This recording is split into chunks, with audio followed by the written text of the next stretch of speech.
خلي بالك من نفسك يا حبيبي، انا حطيت لك السندوتشات في الشنطه يا فارس. طبعا الموضوع ده طبيعي جدا، هو هي ام بتعمل مع ابنها كده. يعني انا امي من يومين جت تحط لي السندوتشات في الشنطه، حطت لي 35,000 جنيه عشان المدرسه.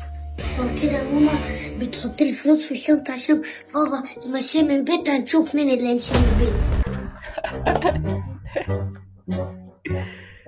كده يا ماما كده يا ماما بتحط لي الفلوس في الشنطه عشان ابويا مشيني من البيت. اكيد مفيش حد سمعني خالص، ولا امي اللي لسه ما طلعتش حتى من الصاله لسه ما سمعتنيش.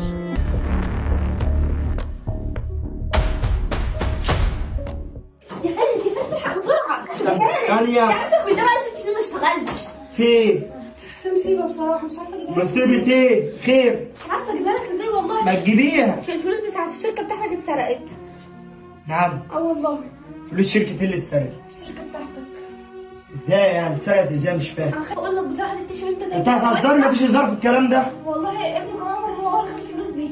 يا جدعان انا عايز افهم ايه اللي يخلي تعمل مع ابنها كده بصراحه. يعني بجد غير المحتوى الفاسد اللي بيظهر على التيك توك كده.